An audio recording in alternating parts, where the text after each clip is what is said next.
Hello student, मेरा नाम अब्दुल रहमान है। मेरे चैनल मैथ द सॉल्यूशन पर आप सबका स्वागत है। आज हम लोग लाभ हानि से संबंधित कुछ और प्रकार के सवालों का अध्ययन करेंगे। प्लीज़ पहला सवाल पढ़ें। पुस्तकों के मूल्य में 40% वृद्धि हो जाने में मुझे 84 रुपए में 8 पुस्तकें कम मिलती हैं। प्रत्येक पुस्तक का आरंभिक मूल्य ज्ञात कीजिए।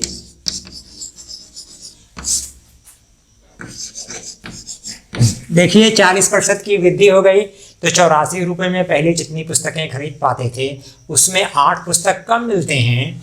तो 8 पुस्तक का, देखिए इस सवाल को हल करने का दो तरीका। एक तरीका तो ये कि बेसिक विधि, बेस से हम कैसे चलते हैं कर सकते हैं, और दूसरा सूत्र से जो इसी से निकलता है वैसे हम लोग बेसिक विधि को अधिक पसंद करते हैं। आपकी जो पसंद हो। तो 8 पुस्तक का नया मूल्य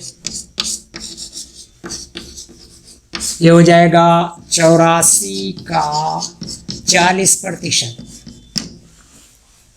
आप समझे, 84% जो 40% वृद्धि हुई है उसमें 8 पुस्तकें कम मिल रही हैं। तो इन्हीं 8 पुस्तकों के दाम के बराबर ये वृद्धि है 84 का 40%।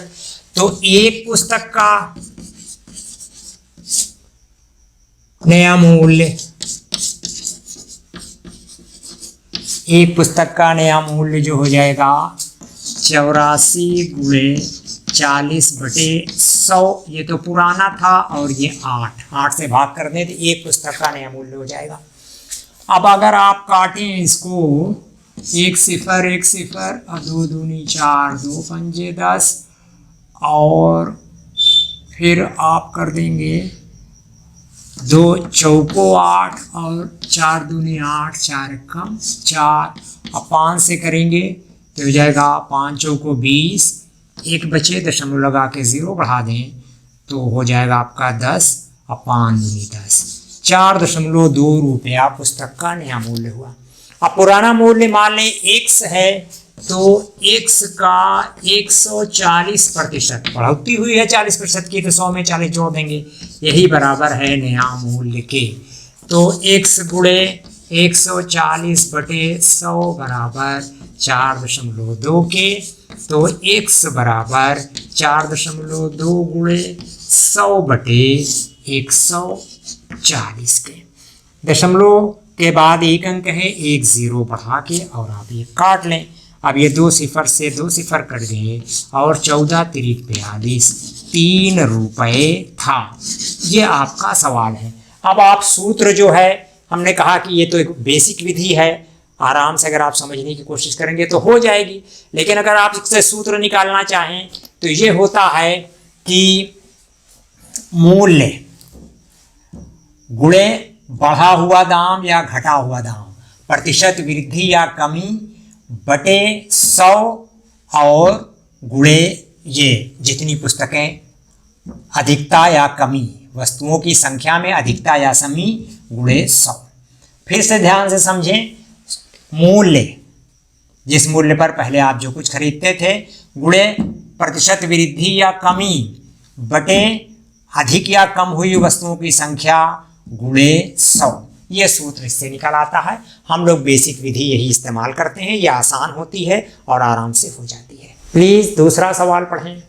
चीनी की कीमत 10% कम हो जाने पर एक उपभोक्ता 270 रुपए में 5 किलोग्राम ज्यादा चीनी खरीद सकता है। चीनी की मूल कीमत और नया भाव क्या है? देखिए 10% कम हो गया दाम तो 270 रुपये में 5 किलो ज़्यादा चीनी खरीद सकता है। तो चीनी का मूल कीमत क्या थी और नया कीमत क्या है? देखिए हमने बताया था कि एक तो बेसिक विधि आपने पहले देखा, एक सूत्र से एक आध सवाल आपको सूत्र से भी लगवा देते हैं। देखिए नया भाव कैसे निकाला जाता है, सूत्र वहीं से आता है। नया भाव बराबर होते हैं मूल्य गुणे प्रतिशत कमी या वृद्धि, दोनों कमी या वृद्धि बटे मात्रा में कमी या अधिकता, मात्रा में कमी या अधिकता गुणे 100। ये सूत्र उसी बेसिक विधि से निकलता। पहले मूल्य 270 था, गुणे प्रतिशत कमी या वृद्धि 10 आई है बटे 100 और ये गुणे मात्रा में कमी या अधिकता 5 किलो है।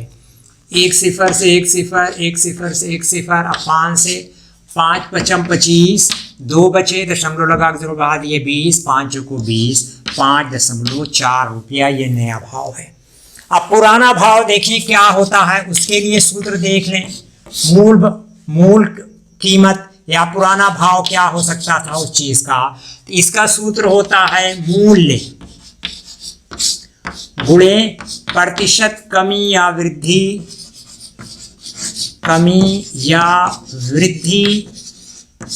बटे मात्रा में कमी या अधिकता, मात्रा में कमी या अधिकता गुणे ब्रैकेट में देखें 100 धन ऋण प्रतिशत, ये होता है आपका 100 धन ऋण का मतलब अगर मूल्य में वृद्धि हुई है तो 100 धन उतना प्रतिशत हो जाएगा, मूल्य में कमी हुई है तो 100 ऋण उतना हो जाएगा। ये है। अब आप देखिए इसी में रख लें, मूल्य 270 था और गुणे ये 10% की कमी हुई है बटे मात्रा में कमी अधिकता जो आई है 5 गुणे यहाँ प्रतिशतता में 10% की कमी हुई है तो ऋण आएगा, ध्यान रखिएगा। तो ये हो जाएगा 270 गुणे 10 बटे 5 गुणे 90, ये हुआ आपका। अब एक सिफर से एक सिफर कट गए 5 से, तो ये 5 पचम 25 और 2 बचे 20, 5 को 20 और 9 छम 54, 6 रुपये पहले जो था उसका मूल्य था। 10% कम हुआ है तो 5.4 रुपया हो गया। प्लीज सवाल नंबर 3 पढ़ें। चीनी की कीमत में 20% कमी हो जाने पर मुझे 600 रुपए में 5 किलो चीनी अधिक मिली। चीनी का पुराना और नया भाव में अंतर कितना है? देखिए आप भाव देखें आप उसका, तो 600 रुपए में 5 किलो अधिक मिली है तो 5 किलो ये नया भाव, 20% कमी हुई है तो 5 किलो चीनी का मूल्य 600 का 20%, तो 1 किलो चीनी का मूल्य 600 का 20 बटे 100 और इसमें 5 से और भाग कर दें तो आपका 1 किलो का हो जाएगा। 2 सिफर से 2 सिफर, 5 को 20, 6 को 24 रुपया, ये नया भाव है। पुराना भाव मान लीजिए x था तो x का 20% कमी हुई है तो 80%, यही बराबर है 24 रुपए के, तो x गुणे 80 बटे 100 बराबर 24 के, तो x बराबर 24 गुणे 100 बटे 80 के, 1 सिफर 8 तिरिक 24, 10 तिहाई 30 रुपया।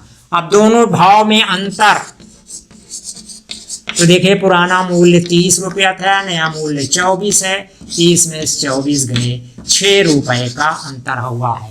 प्लीज चौथा सवाल पढ़ें।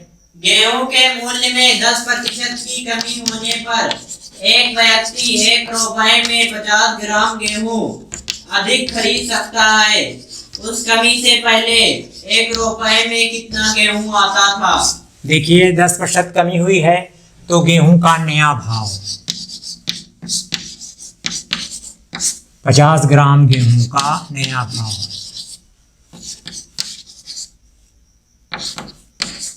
गेहूं का नया भाव तो हो जाएगा 1 का 10%, तो 1 का 10 बटे 100, 1 सिफर 1 1 कम 1 बटे 10 रुपया। अब पुराना भाव मान लीजिए 1 रुपये था, 1 रुपये, तो x का 90%, 10% कमी हो गई, 90% बराबर 1/10 के, तो x गुणे 90/100 बराबर 1/10 के, तो x बराबर 1/10 गुणे 100/90। एक सिफर एक सिफर एक सिफर एक सिफर, ये आया 1/9 रुपया। ये 50 ग्राम गेहूं का मूल 1/9 रुपये आया। तो आप देखें 1/9 रुपये में 50 ग्राम गेहूं मिलता था, तो 1 रुपये में 50 बटे 1/9, 50 भागे 1/9, 50 गुणित 9/1, 9 सिफर सिफर 9 पचे 45, 450 ग्राम गेहूं 1 रुपये में मिलता था पहले। बस स्टूडेंट, ये 4 सवाल हैं इस विधि पर। इसकी 2 विधियां मैंने बताई, एक तो बेसिक विधि, एक सूत्र से। अब अगर आपको मेरा ये वीडियो पसंद आता है तो प्लीज़ मेरे चैनल को लाइक करें, दोस्तों के साथ अधिक से अधिक शेयर करें और चैनल को सब्सक्राइब अवश्य करें। Thank you.